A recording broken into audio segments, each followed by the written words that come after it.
मेरा नाम राखी है। मैं मुरादाबाद की रहने वाली हूँ। मेरे पापा कूलर की फैक्ट्री में मजदूर का काम किया करते थे कि घर की रोटी भी बड़ी मुश्किल से पूरी हो पाती थी। हमारा मकान भी किराए पर था। यह तो भगवान का शुक्र था कि मकान मालिक बहुत अच्छा और शरीफ आदमी था। कभी किराए की वजह से झगड़ा नहीं किया था। वो तो उल्टा कभी कभार हमारी मदद भी किया करता था। भगवान की उस पर बहुत कृपा थी और वह बहुत पैसे वाला था और उसके और भी बहुत सारे मकान थे जो उसने किराए पर लगाया हुआ था। हम सिर्फ दो बहनें थीं और हमारा भाई कोई नहीं था। मेरी बड़ी बहन का नाम चंपा था। जब मैं 16 साल की हुई तो मैंने 10th क्लास पास कर लिया था। उसके बाद से मैं घर में ही बैठी रहती। मेरी बहन चंपा की शादी बहुत पहले हो चुकी थी और हमारे घर से आधे घंटे की दूरी पर ही रहती थी। वह घर में अकेली होती थी। उसका पति पाइप फैक्ट्री में काम किया करता था। वह सुबह जाता और रात को ही घर आता था। मेरी बहन उसके साथ शादी बिल्कुल भी नहीं करना चाहती थी क्योंकि वह किसी और को पसंद करती थी। लेकिन उससे पहले कि यह बात बताती मेरे पापा और मम्मी को पता चल गया था। तब मम्मी और पापा ने मिलकर बहन को बहुत मारा। उसके बाद अपनी मर्जी के आदमी के साथ उसकी शादी करवा दी। ये भी नहीं सोचा कि वह उसको पसंद करती है या नहीं। शादी वाले दिन मेरी बहन चंपा आत्महत्या करने वाली थी। अचानक मैंने उसका हाथ रोक लिया और कहा कि आत्महत्या मत करो। आत्महत्या बुज़दिल लोग किया करते हैं। बहन रो रो कर चुप हो गई और फिर मैंने यह बात अपनी मम्मी को बता दी कि चंपा ने अपने पास जहर छुपाया हुआ है जो यह शादी की रात खाने वाली है। मम्मी ने फिर से उसको बुरा भला कहकर वह जहर भी उससे छीन लिया। मेरी बहन ऐसे हो गई थी जैसे अब उसकी जंग सारी दुनिया के साथ थी। अपने पति के सामने तो वह कुछ भी बोलती नहीं थी, उससे डरती बहुत थी। लेकिन हमारे साथ वह बात कर लिया करती थी, मगर जब हमेशा अजीब बातें ही किया करती थी, हरदम जली कटी बातें किया करती थी। मुझे तब बहुत खुशी हुई थी जब मेरी माँ और पापा मुझसे कहते थे कि तुम कुछ दिनों के लिए बहन के घर चली जाओ। मैं अपने घर का माहौल से बहुत तंग आ चुकी थी। हमारे घर में कुछ भी नहीं था। बहन के साथ मेरा टाइम बहुत अच्छा गुजर जाता था। जब उसका पहला बच्चा हुआ तो उसके बच्चे को संभालने वाला कोई नहीं था, इसीलिए मैं 1 महीने के लिए उसके घर चली गई। मैं उसके बच्चे को संभाल लेती थी। मेरी बहन चंपा की हालत बहुत ज़्यादा बुरी हो गई थी। डॉक्टर ने कहा था कि बहुत ज़्यादा कमज़ोरी है। मेरी बहन अब बिना वजह बात बात पर जिद करने लगी थी। उस जिद में उसने 3 दिन तक खाना नहीं खाया था।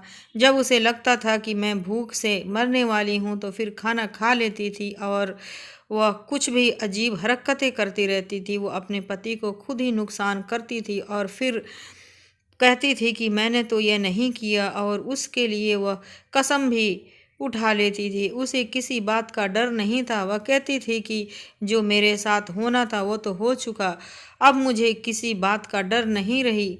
जिस आदमी को मैंने खोने से डरती थी वह मुझसे छीन लिया गया और वह जिससे मोहब्बत करती थी वह तो मेरे माँ बाप को यही कहती थी कि जब आपकी छोटी शादी कर दो। उसको क्यों बैठाया हुआ है? मुझे तो 17 साल की उम्र में ही कुर्बान कर दिया गया था, उसको क्यों 18 साल तक बिठाया रखा हुआ है? माँ कहती थी कि कोई अच्छा रिश्ता नहीं मिल रहा है, जैसे कोई अच्छा रिश्ता मिलेगा तो हम राखी की भी शादी कर देंगे। मैंने कहा दीदी आप मेरी शादी के पीछे क्यों पड़ी हैं?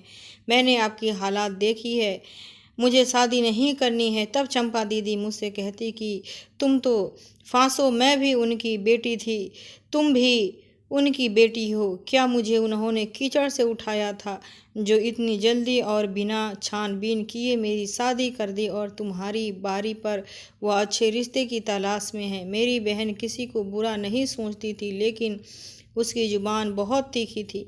मम्मी कहती थी कि उसकी ज़ुबान के आगे कोई टिक नहीं सकता था। यह तो जब भी बोलती थी मुंह फाड़ कर बोलती थी। जब उसका पहला बच्चा हुआ तो मैं वहीं पर थी। उसके बाद चंपा दीदी का दूसरा बच्चा पैदा होने वाला था, जबकि उसका पहला बेटा सिर्फ 10 महीने का था। मम्मी ने कहा कि बेटा थोड़ा गैप ही कर लेना था, इस तरह तो बड़ी मुश्किल हो जाएगी। उन्होंने कहा कि यह बात आप अपने दामाद से क्यों नहीं कहती हैं। तब मेरी मम्मी ने कहा कि उससे थोड़ी ना ऐसी बातें की जाती है, लेकिन तुम उसको अच्छे से समझाओ कि अगर बच्चों में थोड़ा गैप नहीं होता तो उस तरह बच्चे को संभालना मुश्किल हो जाएगी। मेरी बहन कहती थी कि वह मेरी कोई बात नहीं सुनता। अगर आप लोगों को इतनी फिक्र है तो आप लोग उसको समझाइए, क्योंकि वह मेरी बात नहीं मानता। मम्मी कहती थी कि सारा कसूर चंपा दीदी का है, लगता है उसको खुद बच्चे पैदा करने का शौक है। मुझे तो खैर मम्मी की बात समझ नहीं आती थी कि वह क्या कह रही हैं। वह कहती थी कि मर्द और औरत दोनों मिलकर बच्चा पैदा करते हैं और उन दोनों की मर्जी होती है, लेकिन फिर एक तरफ ये भी कहती थी कि यह सब भगवान की कृपा है, वह जिसको चाहे और औलाद दे और जिसको ना चाहे ना दे। मुझे मम्मी की बातें समझ नहीं आती थी, क्योंकि मैंने सारी ज़िंदगी घर में ही गुजार दी थी। सिर्फ स्कूल के लिए जाती थी, वहाँ से सीधा वापस घर आ जाती थी। दूसरी दफ़ा मेरी बहन उम्मीद से थी तो उसकी हालत बहुत ज़्यादा ख़राब थी और उसके 2 महीने पहले ही ऐसी हालत हो गई थी कि उसे बिस्तर से उठा भी नहीं जाता था और मैं 2 महीने पहले ही उसके घर पर रहने के लिए चली गई। मेरा बहनोई थोड़ा धार्मिक टाइप का था, औरतों पर पर्दे में ही पसंद करता था, लेकिन वह कुछ ज़्यादा ही इस मामले में बोलता था। जब उसने घर पर आना होता तो मम्मी भी सर पर दुपट्टा ले लेती थी, जबकि आगे पीछे मम्मी का दुपट्टा कहाँ है उस बात के मम्मी को पता भी नहीं होता था। दामाद आता था तो सर पर पल्लू किया करती थी, दरवाजे को भी बंद कर देती थी। दामाद को कह रही थी कि हमारे घर में तो जो 20 घंटे दरवाज़ा बंद रहता है। मैं पहले तो पूछती हूँ कि कौन आया है, फिर जाकर कहीं दरवाज़ा खोलती हूँ, जबकि ऐसा कुछ भी नहीं था।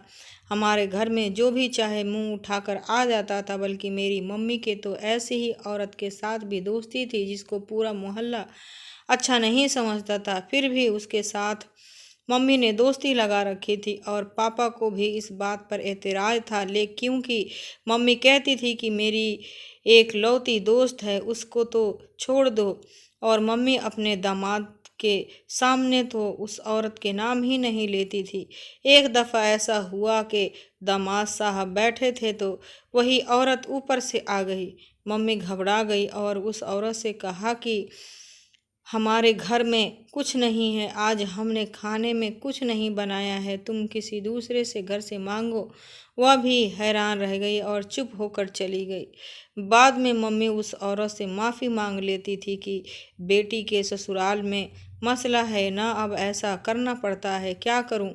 वह औरत भी समझ गई कि बेटी के मामले में तो झूठ बोलना पड़ता है और रख रखाव भी रखने के पड़ते हैं ताकि उसका घर बन जाए। मेरी बहन की महीना पहले दर्द शुरू हो गया। रात के वक्त एक कमरा मुझे उन लोगों ने दिया हुआ था जिसमें पहले वाले बेटे को संभाला करती थी, क्योंकि मेरी बहन से तो अब अपने आप संभालना मुश्किल था। मेरा बहनोई रात को मुझे और मम्मी को दूसरे कमरे में भेज देता।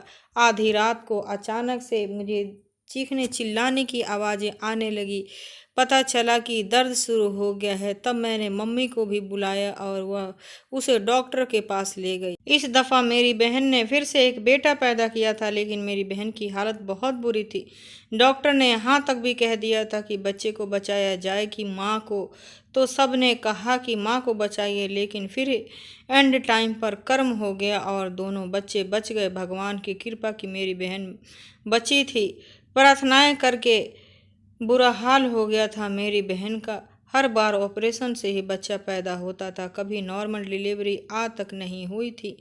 आज तो ऐसा लगा था कि डॉक्टर अभी कोई बुरी खबर सुना देंगे। हम सब खुद को तैयार किए बैठे थे, लेकिन सब कुछ ठीक हो गया। अब रात के वक्त दोनों बच्चे मेरे पास होते थे और बहन अपने कमरे में पति के साथ होती थी। वह रात को देर से आता था। मेरी बहन का सारा खूबसूरती खराब हो गया था। उसकी शक्ल देखकर ऐसा लगता था कि जैसे वह 40 साल की बुढ़िया है। उसकी उम्र सिर्फ 22 साल की थी।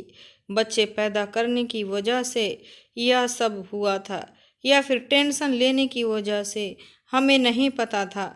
मगर जब हम अकेले बैठे होते थे तो वह अपनी उसी आशिक के बारे में बातें करती रहती थी जिसका नाम कैलाश था। दीदी कहती थी कि वह मुझे बहुत मोहब्बत करता है। अभी भी अगर मैं उसके पास चली जाऊं तो वो मुझे कबूल कर लेगा।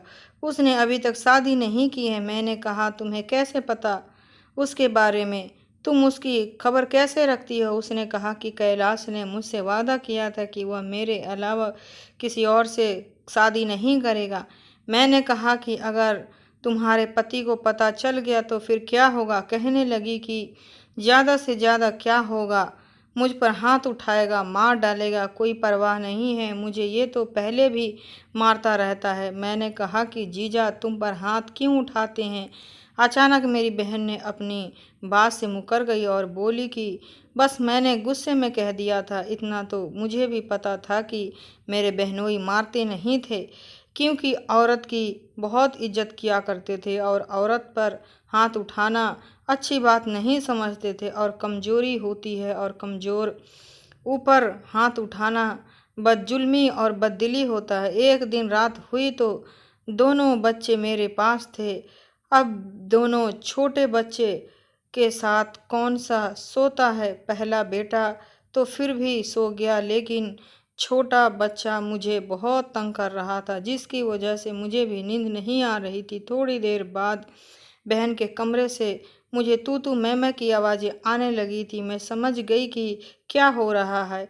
चुप कर बैठ गई और सोचा कि वह उन लोगों को अपना जाति मामला है, मुझे नहीं जाना चाहिए। लेकिन थोड़ी देर बाद मेरी बहन चीखने लगी और अपने पति से माफ़िया मांग रही थी। मैं उठकर आंगन में आई तो आवाज़ आना बंद हो गई, जबकि मैंने सुनना चाहती थी कि वह लोग क्यों क्या बातें कर रहे थे। उसके बाद दोबारा आवाज़ नहीं आई। सुबह मैंने यह बात बहन से नहीं पूछा। उसका चेहरा भी अजीब सा बना हुआ था, लेकिन उसने तो हर वक्त ऐसा मुंह बनाया होता था कि जैसे जाने कौन सी कयामई आ गई हो, जैसा सारा दुनिया के दर्द दुख दर्द सिर्फ वही झेल रही है और सारी दुनिया की जिम्मेदारियां मेरी दीदी के कंधों पर है। मेरी बहन वाकई बहुत ज़्यादा जिद्दी थी। उसके वैसी रवैये की वजह से शायद रात का जीजा से डांट खाई थी और अभी तक मुंह बनाकर बैठी हुई थी। हमें भी अपने बहनोई का पता था। वह इतने बुरा इंसान नहीं था, लेकिन अपनी बहन का ज़रूर पता था कि वह बहुत ज़्यादा जिद्दी थी। कभी वह उनकी जेब से पैसे निकाल कर कहती कि मुझे नहीं पता कहाँ गए। कभी अपने पति के कपड़े जला देती थी और कहती थी कि मैंने नहीं जलाए, तो कभी उनके कपड़ों पर कोई चीज़ फेंक देती थी जिससे कपड़े गंदे हो जाते थे। फिर खुद ही कहती थी कि क्या हो गया है, लाइए मैं साफ़ करूं।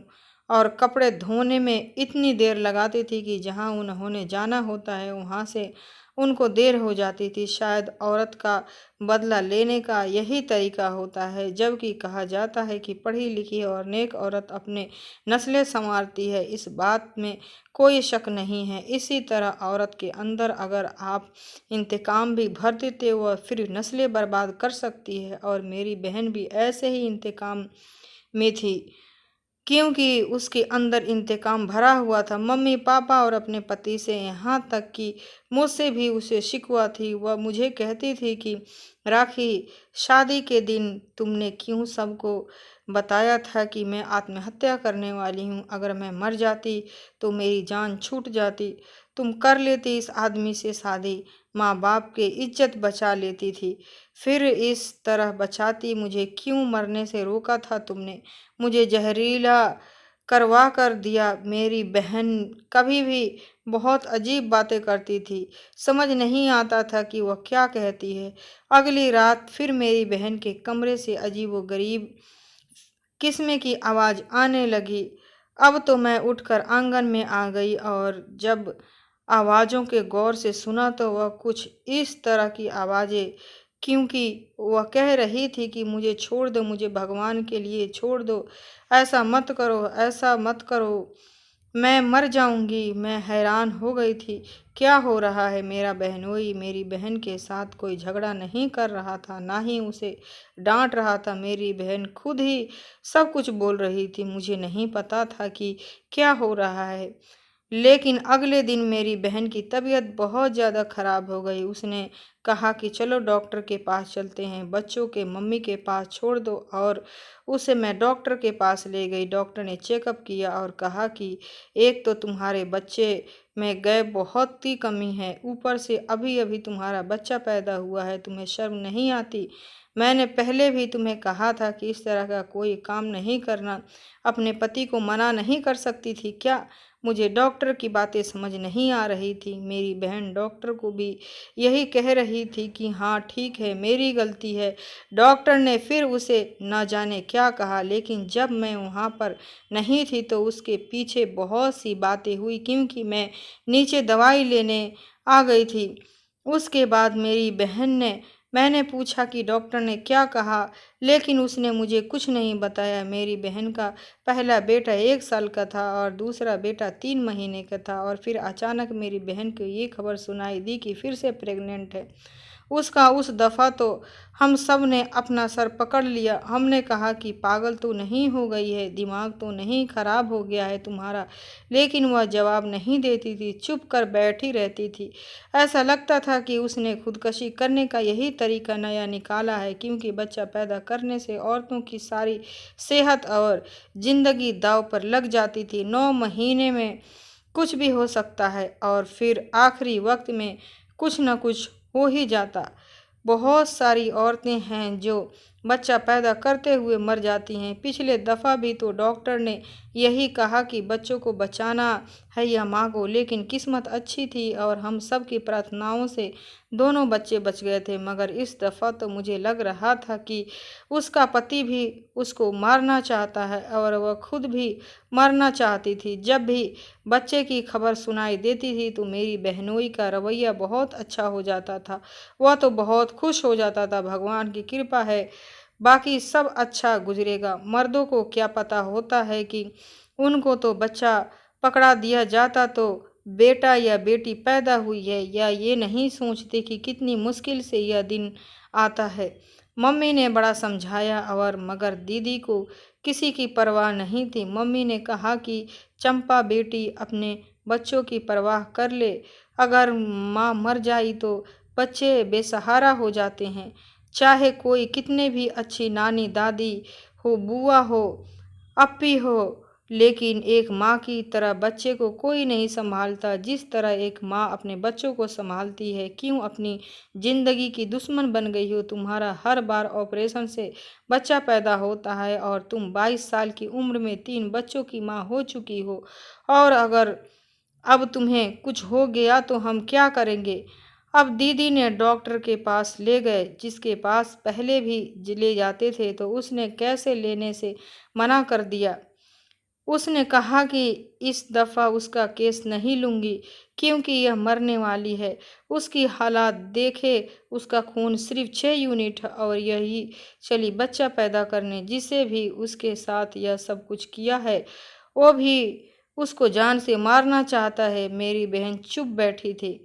उसे उसे कुछ भी समझ की नहीं आ रहा था, परवाह नहीं थी। यहाँ तक कि डॉक्टर ने भी उसको बेइज्जती कर दी, लेकिन उसने कोई जवाब नहीं दिया।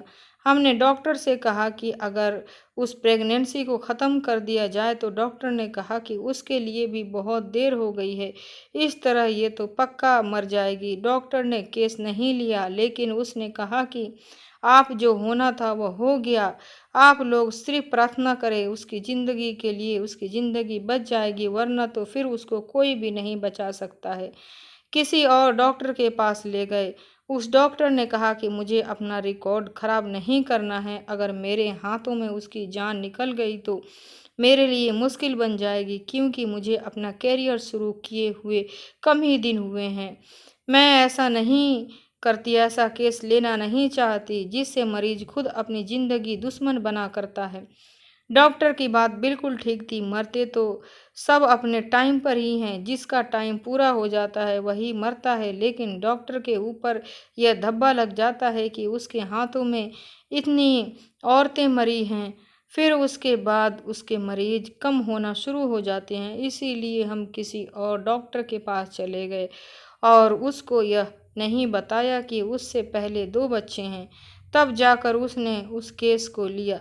लेकिन उसका कहना था कि माँ की हालत बहुत बुरी है। रोज रोज रात को मेरी बहन के कमरे से अजीबोगरीब किस्म की आवाज़ें आती थी। मेरी बहन अपने पति से माफ़ी मांगती थी। मुझे लगता था कि जो कुछ भी हो रहा है उसका ताल्लुक उससे सबसे है और मुझे अपनी बहन को बचाना था। जैसे मैंने पहले बताया था कि मुझे यह बात सबको बता देनी चाहिए थी, लेकिन अगर मैं ऐसे यह बात बताती तो कोई यकीन नहीं करता। उस वक्त मेरे पास कोई सबूत नहीं था। मुझे कोई सबूत चाहिए था, क्योंकि या तो मेरी बहन अपने साथ कुछ गलत कर रही थी या फिर उसके साथ कुछ गलत हो रहा था, क्योंकि उसकी जान पर बन आई थी। और असलियत जानने के लिए मुझे किसी तरह उसके कमरे में झांक कर देखना था कि रात को क्या होता है, और सबूत के लिए मैं उनकी आवाज़ रिकॉर्ड कर लेती। और आवाज़ को रिकॉर्ड करना मेरे लिए यह मुश्किल नहीं था, लेकिन खाली आवाज़ों के सबूत से काम नहीं होने वाला था। रात को जब मेरी बहन को वह पिटाई कर रहा था या जो भी कुछ कर रहा था, मैंने रिकॉर्ड कर लिया। आवाज़ तो मेरे पास रिकॉर्ड हो गई थी। जब दूसरा काम था कमरे के अंदर झांकना, और मैंने उनके कमरे की खिड़की पहले से ही खोल दी थी।